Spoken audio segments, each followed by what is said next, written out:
ब्रह्मांड में हमारा औकात देखिए क्या है। ओम का रहस्य ब्रह्मांड में। आखिर ओम है क्या? ओम इतना शक्तिशाली कैसे हुआ? हर मंत्र का शुरुआत ओम से क्यों होती है? ओम की उत्पत्ति कैसे हुई? ओम में शक्ति क्या है? ओम का प्रतीक क्या है? ओम के जाप से मनुष्य क्या बनता है? ओम कौन से भगवान का है? ओम का विज्ञान क्या है? ओम के ध्वनि क्या है? हरि ओम का अर्थ क्या है? बहुत ही ज्ञानवर्धक प्रस्तुति है।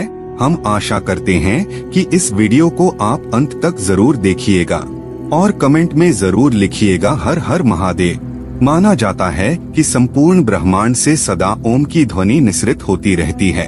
हमारी और आपके हर श्वास से ओम की ही ध्वनि निकलती है। ओम के रहस्य को जानने का मतलब ईश्वर को जान लेना ही है। परिभाषाएं मानवीय बुद्धि की उपज होती हैं। उनकी महत्ता भी मानवीय समझ जितनी ही होती है। असीम को समीम से कैसे समझा जा सकता है? समझने समझाने के प्रयास चलते ही रहे हैं, परंतु पूरी तरह समझने का दावा किसी ने भी नहीं किया है। वेदों ने भी नहीं। ओम केवल शब्द नहीं, ये है रहस्य जिसे वेद पुराणों ने ही नहीं बल्कि दुनिया ने माना। ओम के उच्चारण से शारीरिक, मानसिक और आत्मिक लाभ प्राप्त होते हैं। दुनिया में जितने भी मंत्र हैं, उन सभी का केंद्र ओम को ही माना जाता है। इसके उच्चारण से शरीर में सकारात्मक ऊर्जा की उत्पत्ति होती है।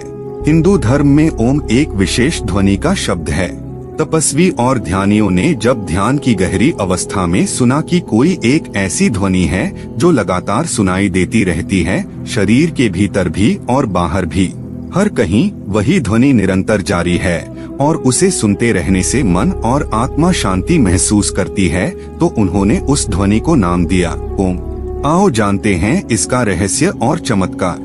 आगे बढ़ने से पहले आपसे एक अनुरोध है कि हमारा मात्र एक ही उद्देश्य है कि हिंदू धर्म को प्रचार प्रसार करना।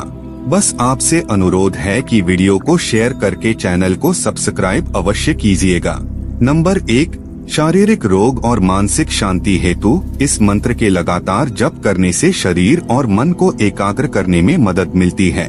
दिल की धड़कन और रक्त संचार व्यवस्थित होता है। इससे शारीरिक रोग के साथ ही मानसिक बीमारियां दूर होती हैं। काम करने की शक्ति बढ़ जाती है। इसका उच्चारण करने वाला और इसे सुनने वाला दोनों ही लाभान्वित होते हैं। नंबर 2, ब्रह्मांड का जन्मदाता। शिव पुराण मानता है कि नाद और बिंदु के मिलन से ब्रह्मांड की उत्पत्ति हुई। नाद अर्थात ध्वनि और बिंदु अर्थात शुद्ध प्रकाश। यह ध्वनि आज भी सतत जारी है। ब्रह्मा प्रकाश स्वयं प्रकाशित है, परमेश्वर का प्रकाश। इसे ही शुद्ध प्रकाश कहते हैं। संपूर्ण ब्रह्मांड और कुछ नहीं, सिर्फ कंपन, ध्वनि और प्रकाश की उपस्थिति ही है। जहाँ जितनी ऊर्जा होगी वहाँ उतनी देर तक जीवन होगा। यह जो हमें सूर्य दिखाई दे रहा है, एक दिन इसकी भी ऊर्जा खत्म हो जाने वाली है। धीरे धीरे सब कुछ विलीन हो जाने वाला है।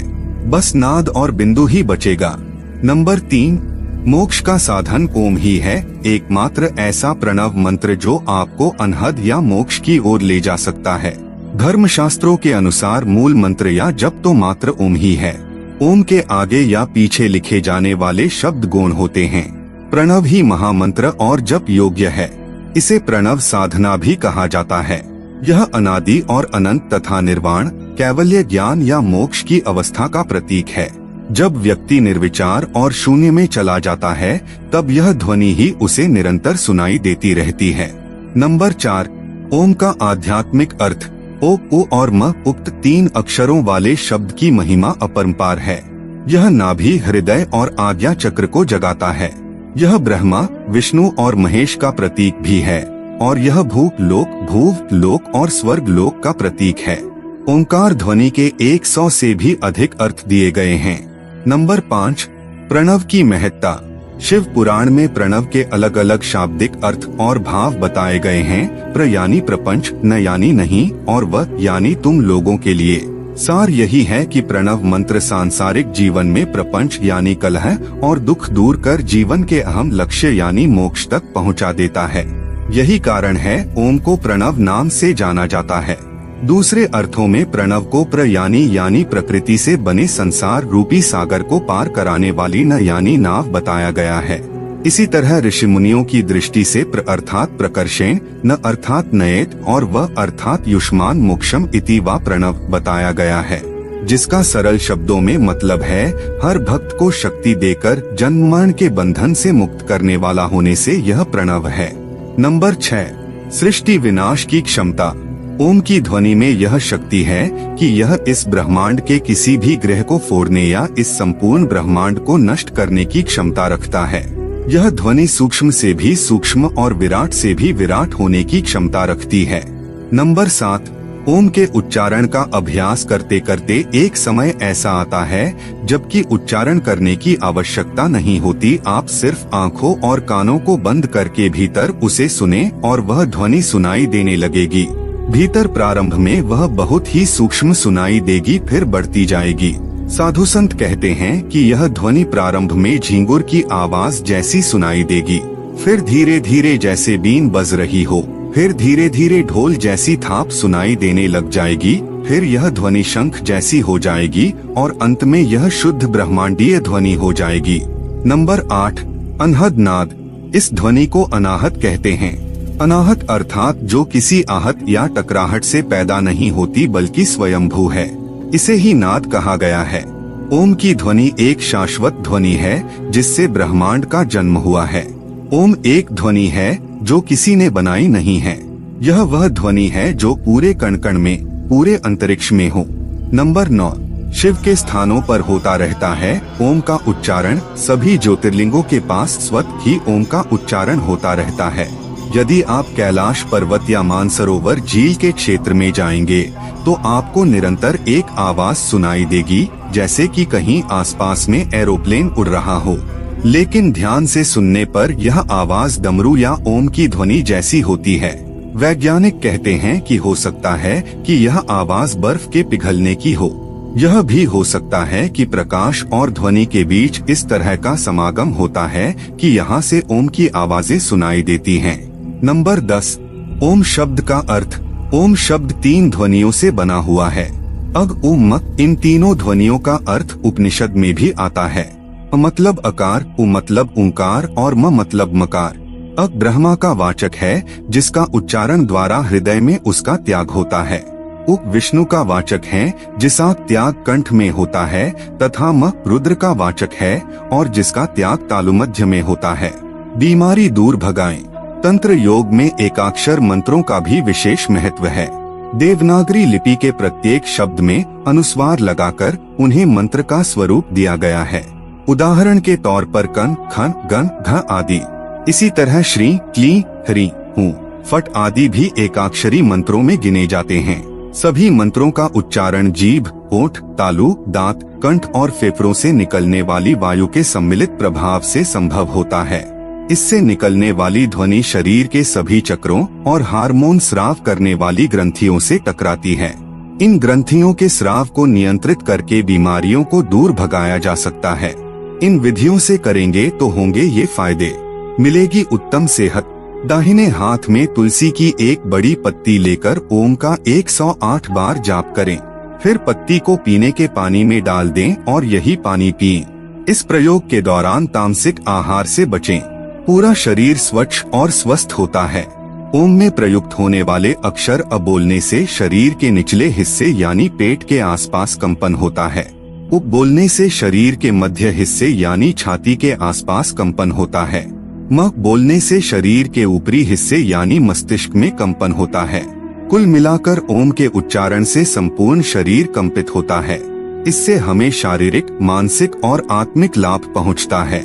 उच्चारण की विधि। प्रातः उठकर पवित्र होकर ओंकार ध्वनि का उच्चारण करें। ओम का उच्चारण पद्मासन, अर्ध पद्मासन, सुखासन, वज्रासन में बैठकर कर सकते हैं। इसका उच्चारण 5, 7, 10, 21 बार अपने समयानुसार कर सकते हैं।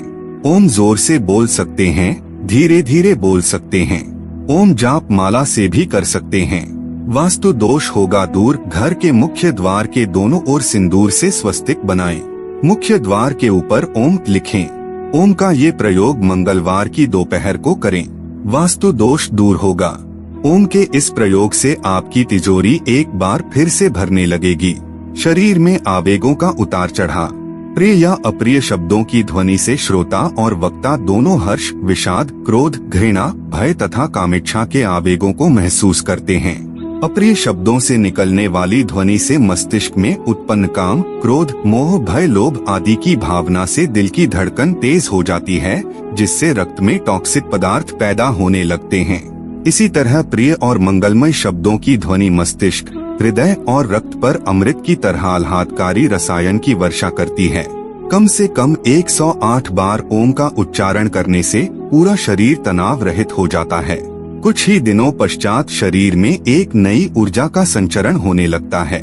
ओम का उच्चारण करने से प्रकृति के साथ बेहतर तालमेल और नियंत्रण स्थापित होता है, जिसके कारण हमें प्राकृतिक ऊर्जा मिलती रहती है।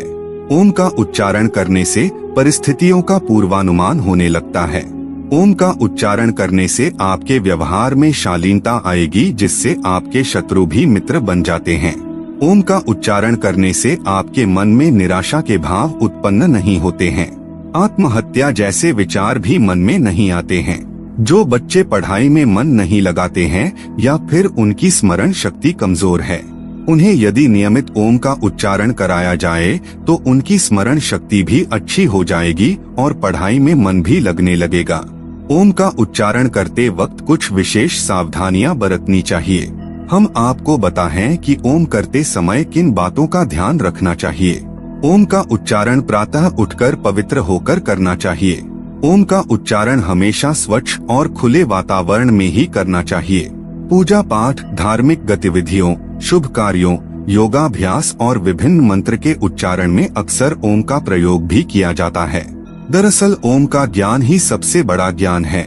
सभी ईश्वर की उपासना का मंत्र ओम से ही प्रारंभ होते हैं। ओम 3 अक्षरों से बना हुआ है, अ, उ और म। असे आदिकर्ता ब्रह्मा का बोध होता है, उसे विष्णु भगवान का बोध होता है, जबकि म से महेश का बोध होता है। यानी ओम संपूर्ण जगत का नेतृत्व करता है। तनाव और अनिद्रा से मिलती है मुक्ति। ओम के उच्चारण से एकाग्रता बढ़ती है। रचनात्मक कार्यों में लगे हुए व्यक्ति के लिए ओम का जाप करना रामबाण साबित होता है। इससे स्मरण शक्ति बढ़ती है, जबकि तनाव और अनिद्रा जैसी समस्याओं से मुक्ति भी मिलती है। हमेशा सकारात्मक बने रहने के लिए ओम का उच्चारण कारगर साबित होता है। हमारा पूरा अस्तित्व प्राण शक्ति या सूक्ष्म जीवनी शक्ति के कारण कार्य करता है।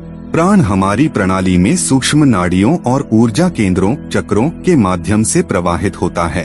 हमारे अंदर हजारों नाड़ियां और कई चक्र हैं। प्रत्येक मनुष्य में अपार ऊर्जा होती है। मेरुदंड के आधार पर संचित इस ऊर्जा को कुंडलिनी कहते हैं। हरि ओम ध्यान हमें इन चक्रों को सक्रिय करने में मदद करता है। हरि का अर्थ है हटाने वाला। जब कोई उनका नाम याद करता है और फिर उनका जप करता है तो पाप, कर्म और बुरे ज्योतिषीय प्रभाव मिट जाते हैं और कष्ट दूर होते हैं। ओम मौलिक ब्रह्मांडीय स्पंदन है, जिससे संपूर्ण ब्रह्मांड और सारी सृष्टि उत्पन्न हुई है। हरि ओम काफी प्रसिद्ध मंत्र है। हरि ओम एक सार्वभौमिक मंत्र है जो दुखों को दूर करता है। इस मंत्र में ब्रह्मांडीय स्पंदन है। हरि ओम ध्यान द्वारा प्राण एक ऊर्जा केंद्र से दूसरे ऊर्जा केंद्र में गति करता है। रीढ़ के साथ साथ मुख्य ऊर्जा केंद्र या चक्र होते हैं। प्राण चक्रों के माध्यम से शरीर में ऊपर की ओर यात्रा करता है। प्रत्येक चक्र में सकारात्मक के साथ साथ नकारात्मक ऊर्जा भी होती है। उदाहरण के लिए मूलाधार चक्र हमारी रीढ़ के आधार पर स्थित ऊर्जा केंद्र जड़ता और उत्साह के दोनों के रूप में प्रकट होता है।